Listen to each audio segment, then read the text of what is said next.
الحمد لله وكفى وسلام على عباده الذين اصطفى أما بعد فأعوذ بالله من الشيطان الرجيم بسم الله الرحمن الرحيم لقد من الله على المؤمنين إذ بعث فيهم رسولا من أنفسهم يتلو عليهم آياته ويزكيهم ويعلمهم الكتاب والحكمة وَإِن كَانُوا مِن قَبْلُ لَفِي ضَلَالٍ مُبِينٍ صدق اللہ العظیم۔ السلام علیکم ڈیئر اسٹوڈنٹس، امید ہے آپ سب خیریت سے ہوں گے۔ آج ہمارا پہلا لیسن ہے 7th اسلامیات کا، سبق ہے رسولوں پر ایمان۔ اس سبق میں ہم رسالت کے بارے میں پڑھیں گے کہ رسالت کسے کہتے ہیں، رسالت کا لفظی معنی کیا ہے، اصطلاحی معنی کیا ہے، رسالت کے تقاضے کیا ہے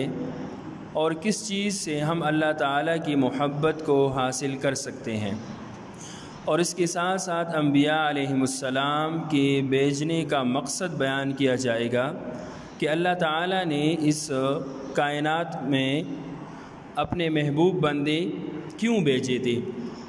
اور ان کا جو سلسلہ تھا وہ آدم علیہ السلام سے شروع ہوا اور حضرت محمد مصطفیٰ صلی اللہ علیہ وسلم پر آ کر ختم ہوا۔ تو اس میں انبیاء علیہم السلام کے بھیجنے کا مقصد، ان کی زندگی کے بارے میں آپ کو بتایا جائے گا،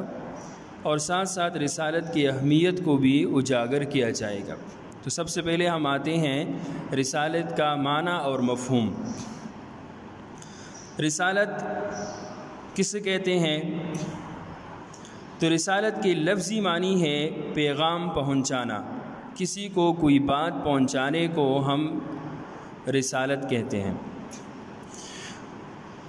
رسالت کا اصطلاحی معنی یہ ہے کہ اللہ تعالیٰ اور انسان کے درمیان پیغام رسانی کے اس نظام کا نام جس میں اللہ تعالیٰ اپنے احکامات اپنے بندوں تک پہنچائے، اس نظام کو رسالت کا نظام کہا جاتا ہے۔ بیٹا دوبارہ سن لیں، رسالت کا لفظی معنی ہے پیغام پہنچانا، اور جس نظام کے تحت اللہ تعالیٰ اپنے احکامات اپنے بندوں تک پہنچائے اس کو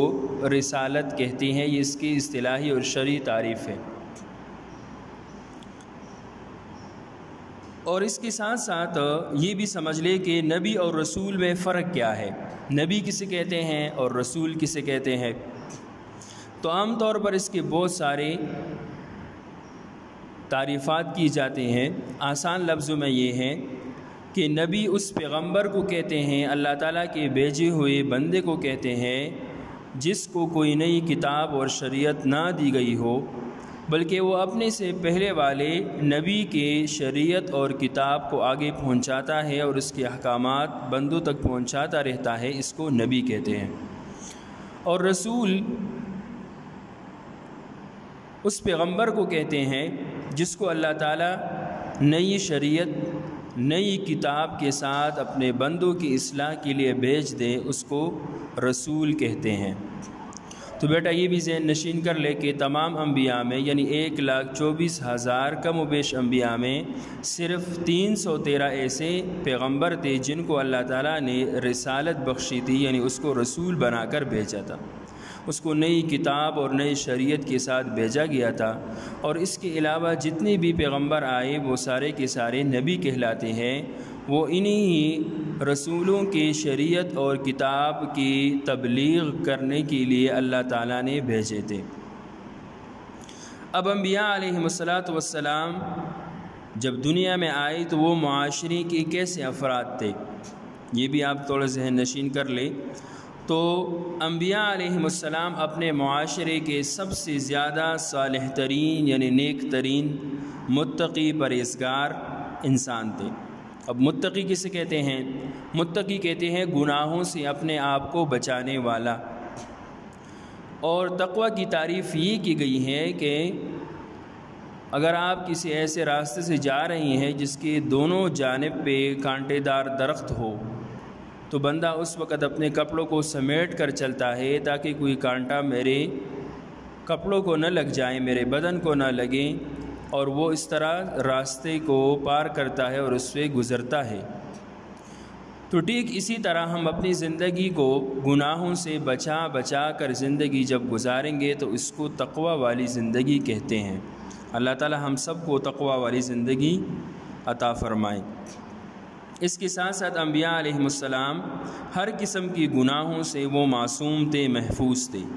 یعنی انبیاء سے کوئی گناہ کا کام نہیں ہوتا تھا۔ ایک ہم ہیں، ایک فرشتے ہیں اور ایک پیغمبر اللہ تعالیٰ نے بھیجے تھے۔ فرشتے تو ہر وقت اللہ تعالیٰ کی عبادت میں مصروف ہے، نہ ان کو کھانے کی ضرورت ہے، نہ پینے کی ضرورت ہے، نہ ان کو نیند آتی ہے، وہ ایک نورانی مخلوق ہے۔ اس کے ساتھ ساتھ اللہ تعالیٰ نے انبیاء علیہ السلام کو جو منتخب کیا، اپنے برگزیدہ بندوں کو بھیجا ہدایت کے لیے، تو وہ ہر قسم کی گناہ سے معصوم پاک صاف تھے۔ اور ایک ہم ہے کہ ہر وقت گناہوں میں لگے رہتے ہیں اور ہر وقت ہر روز ہم سے گناہ ہوتے رہتے ہیں، لیکن آپ صلی اللہ علیہ وسلم کا ارشاد ہے، خیر الخطاؤن التوابون، تم میں بہترین خطا اور لغزش کرنے والے وہ ہیں جو اللہ تعالیٰ سے توبہ طائف ہونے والے ہوتے ہیں، یعنی اللہ تعالیٰ سے معافی بھی مانگتے ہیں۔ انسان سے گناہ تو ہوگا لیکن پھر اس کے بعد اس پر ندامت ہو، اللہ تعالیٰ کے سامنے روئے گڑگڑائے اور اپنے گناہوں پر ندامت کے ساتھ اللہ تعالیٰ سے معافی مانگے گا، تو یہ بندہ اللہ کو بہت زیادہ محبوب اور پسند ہے۔ تو انبیاء علیہم السلام جو دنیا میں آئے تھے وہ ہر قسم کے گناہوں سے، لغزشوں سے وہ معصوم اور محفوظ تھے۔ اب انبیاء کے آنے کا ایک اور مقصد یہاں بیان کیا جا رہا ہے کہ اللہ تعالیٰ نے انبیاء کو جب بھیجا تو وہ انسانوں پر اللہ تعالیٰ کی کتاب جو اس کو دی گئی ہوتی تھی اس کی تلاوت کرواتے تھے اور ان کو حکمت کی باتیں سکھاتے تھے، ان کی تعلیم دیتے تھے، اور اس کے ساتھ ساتھ ان کی روحانی اور جسمانی پاکیزگی کا بھی انتظام کرتے تھے۔ اب انسان کو دو قسم کی بیماریاں لگتی ہیں، ایک جسمانی بیماری ہوتی ہے جو ہمیں نظر آ رہی ہوتی ہے، بخار ہو گیا، سر درد ہو گیا، زکام ہو گیا یا کوئی اور تکلیف ہے، تو یہ ایسی بیماریاں ہیں جس کو جسمانی امراض کہتے ہیں اور یہ نظر آنے والی ہوتی ہے عام طور پر۔ لیکن اس کے ساتھ ساتھ ایک اور بیماری ہوتی ہے جس کو روحانی بیماری کہتے ہیں، وہ ہمیں نظر نہیں آ رہے ہوتے اور انسان کی فطرت میں وہ چیز ہوتی ہے، جیسے کسی کے ساتھ کینہ رکھنا، بغض رکھنا، کسی کو نقصان پہنچانا۔ تو یہ اس طرح کی بیماریاں ہیں جو انسان کے ساتھ لگی ہوئی ہوتی ہے اور وہ نظر بھی نہیں آ رہی ہوتی اور بعض مواقع پر وہ ظاہر ہوتی ہے، جیسے کسی کو عادت ہوتی ہے جھوٹ بولنے کی، تو یہ جھوٹ بولنا یہ ایک گناہ ہے اور یہ روحانی بیماری ہے۔ تو انبیاء علیہم السلام جب دنیا میں آئے تو وہ انسانوں کو اللہ تعالیٰ کی کتاب کی تعلیم تو دیتے رہے، لیکن ساتھ ساتھ ان کی روحانی امراض کا علاج بھی کرتے تھے اور لوگوں کو بتاتے تھے کہ ایک دوسرے کی غیبت نہ کرو، کسی کے ساتھ کینہ نہ رکھو، بغض نہ رکھو، جھوٹ نہ بولو، اس طرح کی اور بہت ساری برائیوں اور لغزشوں سے انسانوں کو پاک کرتے تھے۔ تو یہ بک کی طرف بیٹھے تھوڑا سا دیکھ لیں، رسالت کا معنی اور مفہوم۔ عقیدہ رسالت اسلام کا ایک بنیادی عقیدہ ہے جس کے بغیر کوئی بھی دائرہ اسلام میں داخل نہیں ہو سکتا۔ رسالت کی لفظی معنی پیغام پہنچانے کے ہے، تو یہ آپ کو پتہ چل گیا کہ رسالت کی لفظی معنی ہے پیغام پہنچانا۔ رسالت اللہ تعالیٰ اور انسان کے درمیان پیام رسانی کی اس نظام کا نام ہے جس میں اللہ تعالیٰ کے احکامات اس کے بندوں تک پہنچائے جاتے ہیں۔ جس شخص کو اللہ تعالیٰ تمام بندوں میں اس ذمہ داری کے لیے منتخب فرماتا ہے، چوز کرتا ہے، اس کو رسول یا نبی کہتے ہیں۔ اب تمام بندوں میں سے اللہ تعالیٰ جس کو چاہے پسند کر کے دوسرے بندوں کی اصلاح کے لیے جب وہ بھیجتا ہے تو اس کو رسول یا نبی کہتے ہیں۔ اور یہ ہم سب کا عقیدہ ہے کہ جتنے انبیاء نے آنا تھا وہ آ چکے ہیں اور یہ سلسلہ آدم علیہ السلام سے شروع ہو کر حضرت محمد صلی اللہ علیہ وسلم خاتم النبیین پر آ کر ختم ہوتا ہے۔ اس کے بعد کوئی نبی اور رسول نہیں آئے گا، اور جو بھی اس کا دعویٰ کرے گا تو آپ صلی اللہ علیہ وسلم نے فرمایا کہ وہ کذاب ہے، وہ جھوٹا ہے، اس کی بات کو نہیں ماننا۔ نبی کے معنی خبر دینے والا اور رسول کے معنی پیغام پہنچانے والا۔ یہ ایک اور بات آپ کے سامنے آ گئی کہ نبی کہتے ہیں خبر دینے والے کو اور رسول کہتے ہیں پیغام پہنچانے والے کو۔ تو اس سے بھی پتہ چلتا ہے کہ نبی اپنے سے پہلے والے رسول کی باتوں کی تعلیمات کی آگے صرف خبر دیتا ہے، وہ کسی نئی خبر کو پہنچاتا نہیں ہے، اور رسول اس کی بجائے وہ اللہ تعالیٰ کی نئی شریعت اور نئی کتاب کو لے کر دوسرے انسانوں تک پہنچاتا ہے، اور اس کے پیغام اس میں ہوتا ہے اور وہ پہنچانے کی کوشش کرتا ہے۔ انبیاء اور رسول پر اللہ تعالیٰ کی طرف سے وحی نازل کی جاتی ہے، وہ اپنے معاشرے کے صالح ترین اور متقی انسان ہوتے ہیں۔ صالح ترین، نیک ترین، متقی کا معنی ہے گناہوں سے بچنے والا، ہر قسم کی گناہوں اور لغزشوں سے معصوم و محفوظ ہوتے ہیں۔ معصوم کا معنی ہے محفوظ، یعنی بچنے والا۔ اللہ تعالیٰ کی آیات انسانوں پر تلاوت کرتے ہیں،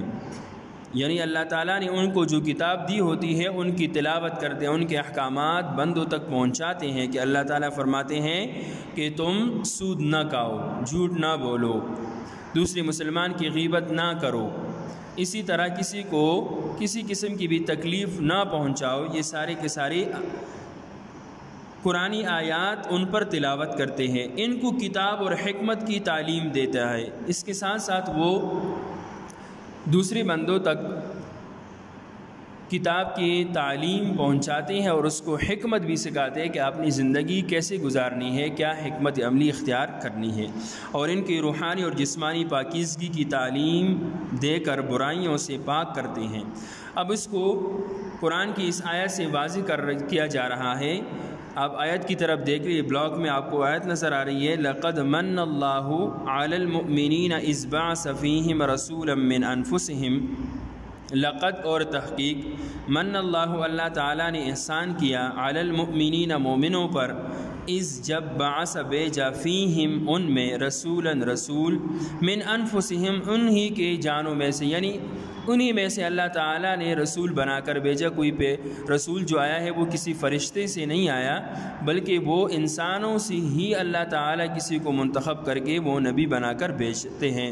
یتلو علیہم آیاتہ، اب یہاں سے پیغمبر اور رسول کی جو ڈیوٹی ہے، جو مشن ہے، وہ بتایا جا رہا ہے۔ تو اس میں پہلی بات ہے یتلو علیہم آیاتہ، سب سے پہلے وہ ان پر آیات کی تلاوت کرتے ہیں، ویزکیہم، اور ان کو پاک کرتے ہیں، ویعلمہم الکتاب والحکمہ، اور ان کو سکھاتا ہے، تعلیم دیتا ہے کتاب کی اور حکمت کی۔ وَإِن كَانُوا مِن قَبْلُ لَفِي ضَلَالٍ مُّبِينٍ، وَإِن كَانُوا، اگرچہ وہ، من قبل، اس سے پہلے، لفی ضلال مبین، صریح گمراہی میں تھے، یعنی انسان پہلے صریح گمراہی میں تھے، ان کو پتہ نہیں تھا کہ میرا معبود کون ہے، مجھے کس کی عبادت کرنی ہے، کیسی عبادت کرنی ہے، کتنی عبادت کرنی ہے، کہاں عبادت کرنی ہے، یہ ساری چیزوں کا پتہ نہیں تھا۔ لیکن جب اللہ تعالیٰ نے انبیاء کا سلسلہ شروع کیا، ہر نبی اور رسول اپنے دور میں آتے گئے اور انسانوں کو اللہ تعالیٰ سے تعلق بنانے کی فکر میں لگ گئے اور ان کو تعلیم دیتے تھے اور ان کے روحانی اور جسمانی امراض کو پاک صاف کرتے تھے اور اس کے علاج کرنے میں مصروف ہوتے تھے۔ اب یہ ترجمہ آپ کی بک میں لکھا گیا، اس کی طرف بھی تھوڑا سا دیکھ لیں۔ اللہ تعالیٰ نے مومنوں پر بڑا احسان کیا ہے کہ انہی میں سے پیغمبر بھیجا جو ان کو اللہ کی آیاتیں پڑھ پڑھ کر سناتے اور ان کو پاک کرتے ہیں، اور کتاب یعنی قرآن اور حکمت اور دانائی سکھاتے ہیں، حالانکہ اس سے پہلے یہ لوگ صریح گمراہی میں تھے۔ اب اس نیکسٹ پیراگراف میں یہ بتایا جا رہا ہے کہ انبیاء اور رسولوں کی ضرورت کیوں پیش آئی اور اس کی اہمیت کیا ہے۔ تو بیٹا یہ بات تو واضح ہے کہ ہر کوئی انسان دنیا میں کامیاب ہونا چاہتا ہے کہ مجھے کامیابی ملے، خواہ وہ دنیاوی کامیابی ہو یا اخروی کامیابی ہو۔ تو دنیا اور آخرت کی کامیابی اور فلاح پانے کے لیے صرف انسانی عقل یہ کافی نہیں ہے،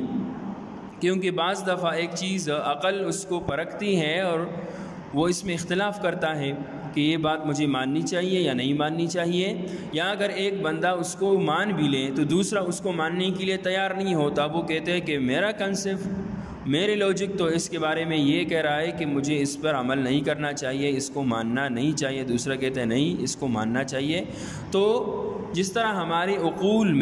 ہمارے عقلوں میں اختلاف ہے تو ہم ہر بات کو عقل پر نہیں پرکھ سکتے۔ تو اللہ تعالیٰ نے ایک ایسی چیز بھیجی ہماری ہدایت کے لیے جو انسانوں کے عقل سے بالاتر ہے۔ اس کا مطلب یہ نہیں ہے کہ انسانی عقل کی رسائی وہاں تک نہیں ہے، بلکہ وہ ایک امتیازی شکل میں ہے کہ اس کے ساتھ کوئی بھی اختلاف نہیں کر سکتا، بلکہ تمام عقول اس کو ماننے کے لیے تیار ہوتے ہیں، اور اسے اللہ تعالیٰ کی طرف سے وحی کہتے ہیں۔ وحی کا لفظی معنی ہے خفیہ اشارہ کرنا، اور اس کا اصطلاحی معنی یہ ہے کہ اللہ تعالیٰ اپنے پیغمبروں میں سے کسی کے دل میں کوئی بات ڈال دے، اس کو وحی کہتے ہیں۔ ہاں وہ وحی اللہ تعالیٰ خود ڈال دیں، کسی فرشتے کے ذریعے سے ڈال دیں، خواب کے ذریعے سے وہ ڈال دے، کیونکہ انبیاء کے جو خواب ہوتے تھے وہ بھی سچے خواب ہوتے تھے، اور آپ صلی اللہ علیہ وسلم کو جب نبوت مل رہی تھی تو اس کی شروعات جب ہوئی وہ رویا صادقہ سے ہوا، یعنی سچی خوابوں سے ہوتا تھا، اور پھر اللہ تعالیٰ نے 40 سال کے بعد اللہ تعالیٰ نے نبی پاک صلی اللہ علیہ وسلم خاتم النبیین کو پیغمبر بنا کر بھیجا۔ تو اس میں ضرورت اور اہمیت کو بیان کیا جا رہا ہے، یہ بھی تھوڑا سا دیکھ لیں۔ اسلامی تعلیمات کے مطابق انسان کی دنیاوی اور اخروی زندگی میں فلاح و کامیابی اللہ تعالیٰ کی اطاعت اور بندگی میں ہے، اور اللہ تعالیٰ کی اطاعت اس کے احکام کی تعمیل کا نام ہے۔ اللہ تعالیٰ کی اطاعت یہ ہے کہ ہم اس کے احکامات کو مان لیں۔ اقیموا الصلاۃ وآتوا الزکاۃ، کہ نماز قائم کرو، زکوٰۃ دو، ورکعوا مع الراکعین، رکوع کرنے والوں کے ساتھ رکوع کرو۔ یہ سارے کے سارے اللہ تعالیٰ کے احکامات ہیں۔ یا ایھا الذین آمنوا کتب علیکم الصیام کما کتب علی الذین من قبلکم لعلکم تتقون۔ روزے کے بارے میں فرمایا کہ اے مومنو، جس طرح تم پر روزے فرض کی گئی، اس سے پچھلی امتوں پر بھی میں نے روزے فرض کی تھی، اور روزے کے فرض ہونے کی جو بات ہے اس کا جو مقصد ہے وہ ہے تقوی دار بننا، کہ تم تقوی دار بن جاؤ۔ تقوی دار کا مطلب یہ ہے کہ گناہوں سے بچنے والا بن جاؤ۔ اب سوال یہ پیدا ہوتا ہے کہ اللہ تعالیٰ کے احکام جاننے کا ذریعہ کیا ہے؟ ہم کس طرح اللہ تعالیٰ کے احکامات کو جانیں کہ اللہ تعالیٰ ہمیں کیا ارشاد فرماتے ہیں، ہمیں کس طرح پتہ چلے گا؟ انسان یہ کیسے معلوم کر سکتا ہے کہ اللہ تعالیٰ نے کن کاموں کا حکم دیا ہے اور کن سے منع کیا ہے؟ اس میں شک نہیں کہ انسانی فطرت اور عقل سلیم انسان کے لیے ایک اچھا رہنما ہے، جس سے وہ اچھے اور برے کاموں میں تمیز کر سکتا ہے۔ تاہم بہت سارے ایسے امور ہیں جس میں انسان وحی کی تعلیمات کا محتاج ہوتا ہے۔ تب جب انسان وحی کی تعلیمات کا محتاج ہے تو انسان کی سوچ اور رائے میں اختلاف بھی ہو سکتا ہے، اس لیے بھی انسان اپنی عقل سے کامیابی کے راستے کا تعین نہیں کر سکتا۔ کوئی بھی اپنی عقل سے اپنی کامیابی، فلاح اور بہبود کے راستے کا تعین اس کو چوز نہیں کر سکتا۔ جس طرح انسان اپنی پیدائش اور خلقت بننے میں اللہ تعالیٰ کا محتاج ہے، اس طرح انسان کو دنیاوی اور اخروی زندگی میں فلاح و کامیابی پانے کے لیے تعلیمات وحی کی ضرورت ہے۔ یعنی جس طرح ہم پہلے سے محتاج تھے اس دنیا میں آنے کے لیے اور ہم اپنی خلقت اور پیدائش میں، اسی طرح ہم اللہ تعالیٰ کی وحی کی تعلیمات کے محتاج ہیں۔ ہم جتنا بھی ذہین بن جائے، عقل مند بن جائے، خود اپنی کامیابی اور کامرانی کے فیصلے نہیں کر سکتے، بلکہ اللہ تعالیٰ نے اس کے لیے ایک نظام بنایا ہے اور اس کو وحی کا نظام کہتے ہیں۔ اب اس کے بعد ختم نبوت کا مسئلہ ہے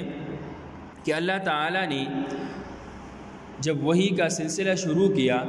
تو سب سے پہلے آدم علیہ السلام کو اللہ تعالیٰ نے نبی بنا کر بھیجا، اور یہ سلسلہ چلتا گیا۔ اس کے بعد نوح علیہ السلام، ابراہیم علیہ السلام، موسیٰ علیہ السلام، عیسیٰ علیہ السلام، اور آخر میں حضرت محمد صلی اللہ علیہ وسلم خاتم النبیین بن کر آئی۔ تو یہ جو سلسلہ شروع ہوا اس کی جو کڑی ہے وہ یہ نبوت کی کڑی آدم علیہ السلام سے شروع ہو گئی، اور حضرت محمد صلی اللہ علیہ وسلم جو ہمارے نبی ہے، رسول ہے، پیغمبر ہے، اس پر آ کر ختم ہوا۔ اب یہ عقیدہ رکھنا کہ حضرت محمد صلی اللہ علیہ وسلم اللہ کے آخری نبی اور رسول ہے، خاتم النبیین ہے، اس کے بعد کوئی نبی یا رسول نہیں آئے گا، اس کو ختم نبوت کہتے ہیں۔ اور پہلے لیسن میں آپ کو میں نے بتایا تھا کہ اسلام میں داخل ہونے کے لیے سب سے پہلے جو بنیادی سیڑھی ہے وہ ہے عقیدے کا درست ہونا، اور عقیدہ میں کیا تھا؟ لا الہ الا اللہ محمد رسول اللہ۔ ایک یہ توحید کو ماننا اور دوسری ہے رسالت کو ماننا، توحید کو ماننا اور دوسرا رسالت کو ماننا۔ تو اگر کوئی صرف توحید کو مانتا ہے، رسالت کو نہیں مانتا، تو وہ اسلام میں داخل نہیں ہوا۔ تو یہاں پر بھی اگر کسی کا خدا نخواستہ یہ عقیدہ نہ ہو، ختم نبوت کا عقیدہ نہ ہو، اور وہ کہتے ہیں کہ اس کے بعد بھی کوئی اور نبی آئے گا، تو وہ مسلمان نہیں ہے، بلکہ وہ اسلام کے دائرے سے خارج ہے۔ اور ہمارے آئین کے مطابق بھی جو بھی اس کا دعویٰ کرتا ہے یا اس طرح کا عقیدہ رکھتا ہے کہ اعظم محمد صلی اللہ علیہ وسلم اللہ کے آخری نبی اور پیغمبر نہیں ہے، تو وہ دائرہ اسلام سے خارج ہے۔ تو یہ عقیدہ رکھنا کہ آپ صلی اللہ علیہ وسلم اللہ کے پیغمبر اور رسول ہے، اور اسی پر ہم ایمان رکھیں گے، اس کو عقیدہ ختم نبوت کہتے ہیں۔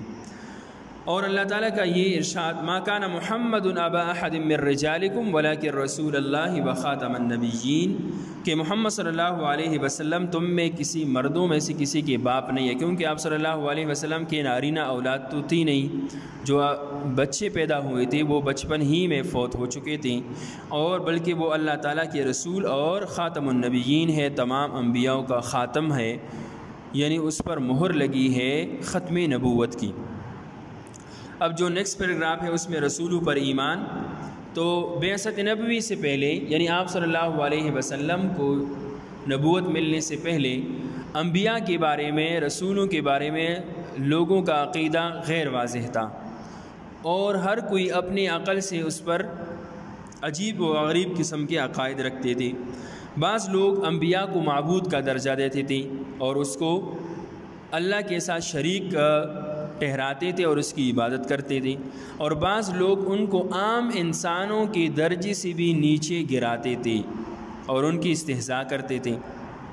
تو اللہ تعالیٰ نے قرآن میں صاف فرمایا کہ آپ ان کو کہہ دیجئے، قل انما انا بشر مثلکم، کہ اے نبی آپ ان سے کہہ دیجئے میں تمہاری مثل بشر ہوں، انسان ہوں، نہ تو میں فرشتہ ہوں اور نہ میں خدا ہوں، بلکہ میں تمہاری طرح انسان ہوں، اور آپ لوگوں کی ہدایت کے لیے اللہ تعالیٰ نے مجھے بھیجا ہے۔